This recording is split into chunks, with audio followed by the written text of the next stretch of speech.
Hello, my name is Fletcher Harper, and I'm the Executive Director of GreenFaith, an interfaith environmental organization. GreenFaith educates, inspires, and mobilizes a diverse range of religious and spiritual communities around the world for environmental action. We carry out our work through education and training of religious and spiritual leaders, through campaigning and mobilizing on issues such as fossil fuel divestment and the People's Climate Marches, and through local multi-faith organizing, through which we organize local green faith circles in which people of faith come together in their city, town, municipality to protect our common home. We view the earth as a gift, not just to humankind. We believe we have a moral responsibility to take care of that gift. We see that Earth's climate and environment have been driven dangerously out of balance by human activity. And we believe that it's time for us to wake up collectively and to commit to respond. These are our core beliefs. They echo across the world's great religions, and we're proud to claim them. It's a real pleasure to be speaking to you today about the relationship between human rights, climate change, and the realm of religion, faith, and the world's faith communities. A decade or so ago, this linkage would have seemed oddly far-fetched or strangely new. Thankfully, that's changed. A global religious environmental movement has gained real momentum. And there are now more and more faith communities around the world that are contributing significantly to the struggle against climate change. Time doesn't permit me to go into the many ways in which these faith and spiritual leaders and communities are standing up for climate justice, but time does allow me to say that they are. While the world's faith communities still have a very long road to travel until they are addressing this problem at a level commensurate to its challenge, these institutions, which are nearly omnipresent in human communities worldwide, are slowly getting on the move. When it comes to the topic of human rights in relationship to climate change, there is enormous common ground, tremendous overlap between these two communities. And it's a premise of what I'm saying today, that these two communities must find ways to make common cause, to pool resources, both conceptually and on the ground, for the sake of protecting the climate and a sustainable future. Let me give a couple of examples of the ways in which these realms, these two different worlds overlap. A first example, a human rights framework reflects a profound concern for the vulnerable. This is a commitment that is deeply shared by all the world's religions, and is actually an area in which, according to many scholars, religion actually served as a precursor of and created a cultural foundation out of which a secular human rights tradition could emerge. So, for example, when human rights experts note that climate change will disproportionately impact, and here I quote one scholarly paper, residents of low-income countries and residents of low-income communities within high-income countries, as well as minority groups, unemployed people, individuals with chronic diseases and disabilities, and people living in unsafe or marginal environments, religious leaders will easily be able to identify with these frames of reference, this way of prioritizing concern when it comes to climate change. Let me give a second example. A human rights framework embraces a commitment to upholding and to respecting human dignity, another area in which there is clear agreement with the world's religions. So, to quote from another paper, when human rights scholars note that, quote, climate change likely increases the global frequency of collective violence, which includes war and other forms of armed conflict, state-sponsored violence such as genocide and torture, and organized violent crime such as gang warfare. Such violence is more likely to adversely affect populations in low-income countries and poor people in mid and high-income countries. And I'm continuing here with this same quote. Findings from a recent study suggest that even in high-income countries, neighborhoods with higher levels of social disadvantage probably experience higher levels of violence because of unusually warm temperatures. When human rights scholars note these causal relationships as they describe climate change as an issue of human rights, they will find religious leaders nodding in agreement, because the world's religions teach that human beings are endowed with a dignity of divine or spiritual origin, that it is both an individual and collective responsibility to respect that dignity, and that violence violates that dignity. Let me give a third example. Religions at their best, and we must be honest, religions are not always at their best, but at their best, they share a concern for creating the conditions under which people can flourish, can self-determine, can self-actualize. Conditions that enable people to live free from abject poverty, in peace, to enjoy freedom of conscience, and freedom to practice a faith of their own choosing. This obviously is deeply consistent with a human rights framework, which affirms not only certain rights themselves, but also the moral imperative to create the conditions under which those rights can be realized. So, for example, religious and human rights leaders will both resonate with language such as that from the 2015 Lancet Commission on Health and Climate Change, which identified the policy responses to the impacts of climate change needed, quote, to ensure the highest attainable standards of health for populations worldwide. Because human health is a precondition for enjoying and exercising so many human rights and freedoms, creating the conditions for widespread human health is inseparable from both a religious and a human rights imperative. There's one final important way, it's also relevant to climate change, in which the human rights and faith communities share a commitment to human well-being. And this is more in the area of methodology as it is in the area of philosophy or concept. This fourth way is in the belief in the methodology that by sharing honest and often devastatingly painful stories of how people's rights and dignity have actually been violated, that society's conscience can be awakened, and that light in the form of cultural and political progress can emerge out of seemingly irredeemable darkness. For example, one of the most remarkable moral moments of the past half-century came in the Truth and Reconciliation Commission in South Africa, described in one account as a, quote, court-like restorative justice body assembled in South Africa after the abolition of apartheid in 1994. Witnesses who were identified as victims of gross human rights violations were invited to give statements about their experiences.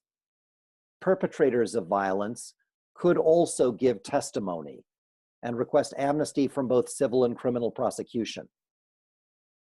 This commission's work, as is widely known, was led by Archbishop Desmond Tutu. It received an enormous amount of media coverage and public attention because it created a public space in which the most depraved, unspeakable violations of human dignity and human rights were actually spoken forth. And it was the belief of the leaders of the New South Africa that ensuring that these experiences were shared honestly and publicly was a precondition, a foundational element for future peaceful coexistence. And the structure of the commission exemplified the overlap between religious and human rights approaches, in which a secular tribunal led by a morally revered religious leader functioned as a public confessional, a forum in which awful truths were spoken for the sake of remembering and redignifying the victims of violence. The effect of speaking such stories aloud, as we all hope we're now finding, for example, in the midst of this incredible Me Too moment, is that such stories, in all the challenging and uncomfortable clarity that they embody, help us shift the lines of what is acceptable behavior, inching these lines of acceptability further along the arc of history that bends slowly in a just direction. I wish like hell that such stories and the violations that they represent were not necessary. God knows they should not be.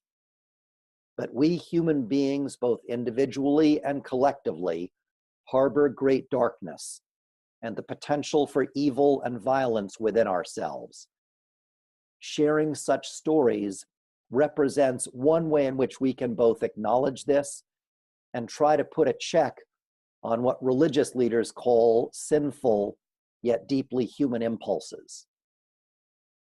I think that this practice, and it seems to me as an armchair sociologist that it assumes an almost ritual quality in the human rights community, this shared practice of telling deeply painful and sad stories in the belief that they can evoke decency and justice is one that we need together, religious leaders and human rights leaders, to take more seriously when it comes to climate change. The most common narratives of climate change employed by the environmental community, in my opinion, are narratives not of pain and of suffering, but of blame and anger. I plead guilty in this regard.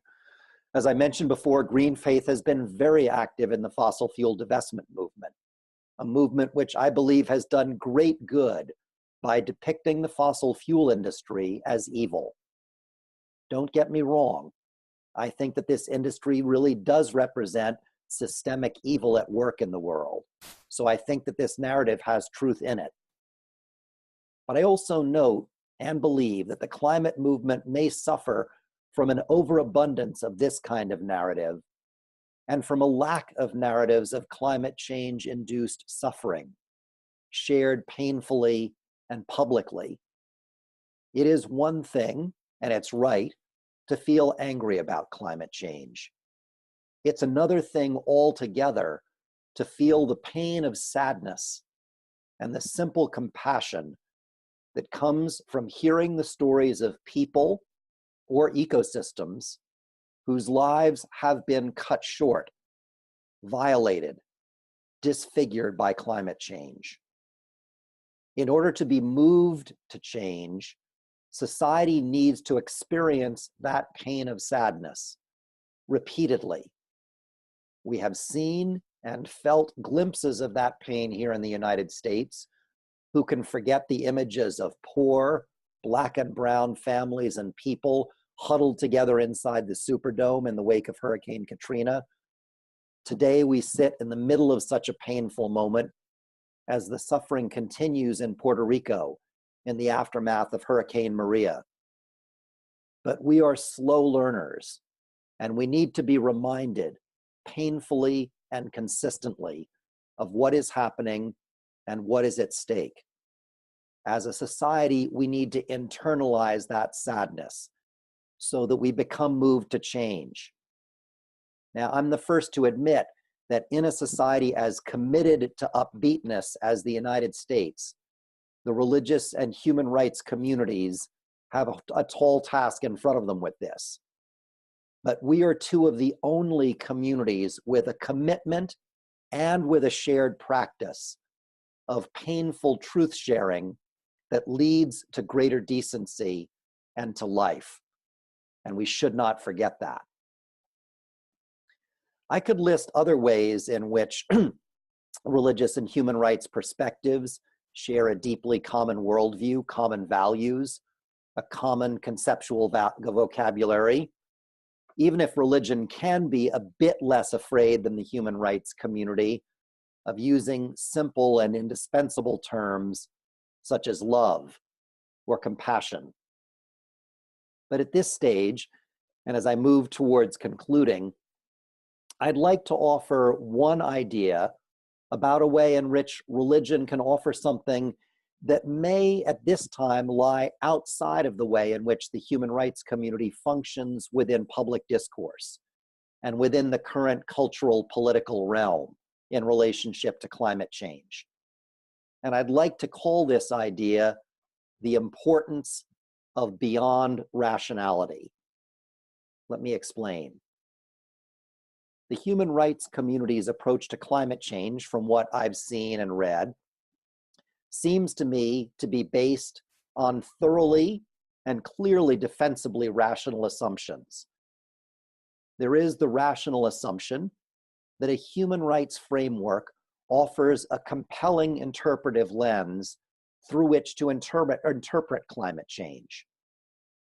There is a rational belief that the articulation of this framework will move more people to understand and therefore to care about climate change, with these greater numbers leading to cultural and political change.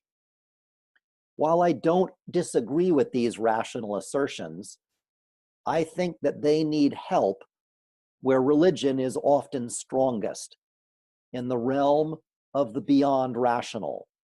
Not irrational with all of its negative connotations, but beyond rational, with its recognition that human beings in many, many cases are moved first by cultural and moral emotion before they are moved by logic and reason. If we should have learned anything from the past 30 years' struggle with climate change, I think it's that rationality is not enough to get the job done. And here, perhaps, religion can help.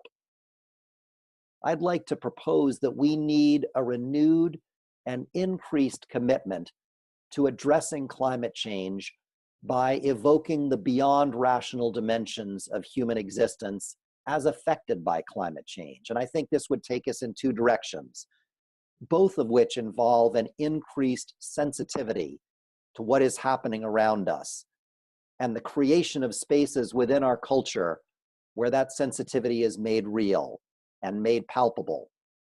The first direction is one that I've described above. It's that of regularly and even ritually allowing ourselves to slow down and to feel the sadness and the pain that climate change is causing. Religious and human rights communities, as I've noted above, bring great experience and capacity to this challenge.